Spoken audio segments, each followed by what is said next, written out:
My name is Boettger, and I'm here to share a story with you that could have been considered a tragedy, but it's a story of victory because of my faith in Jesus Christ. I was married at a very young age. I married a young man that was 7 years older than I was and was a severe alcoholic. I didn't know it at the time. I didn't recognize the signs. But I soon came to know that he was drinking a 26 of rye and 12 to 24 beer every day.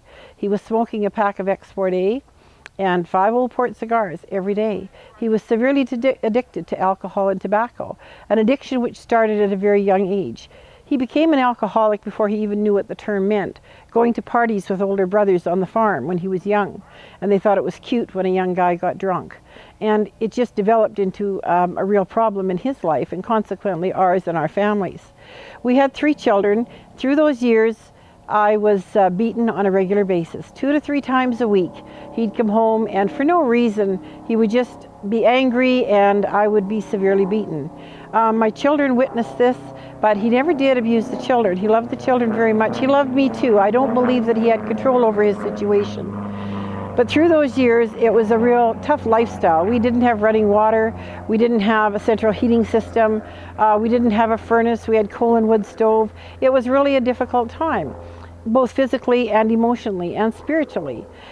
At the 17-year mark in our marriage, he was tired of the lifestyle. He fell to his knees by the hitch of the tractor and he said, "God, if you're real, there's got to be more to life than this." And at that moment, Jesus instantly touched him. He was instantly delivered of alcohol and tobacco. And the next 21 years he lived, God did a restoration process in our marriage. Our marriage was revived. He didn't ever touch alcohol or tobacco again. He didn't swear. He didn't drink. He didn't throw food. And he didn't hit me. He never once ever hit me after that point in his life. He came to love Jesus Christ. And the next 2 years he prayed and prayed his family into God's kingdom. And out of that, God has developed a ministry that has helped other people have hope. It doesn't matter what your situation is, where you're at, no matter how bad you think it is. It's never that bad that Jesus can't lift you out. All you have to do is come to him and trust him. He doesn't ask you to clean up your act. He doesn't ask you to do anything special. Just come to him and call out to him. He loves you so much that he will do anything for you to bring you out of that situation. And if you let him, he will turn it around and he will use it for his honor and his glory. The Lord said to me once, after my husband passed away, 21 years after his conversion, he said to me, "In the light of what you know, would you have gone through that again?" And I said, "In a heartbeat." Because I know that it's created hope in so many people's lives. It's given people the realization that Jesus is alive and well. He's not a dead God. He's alive and well and cares about us.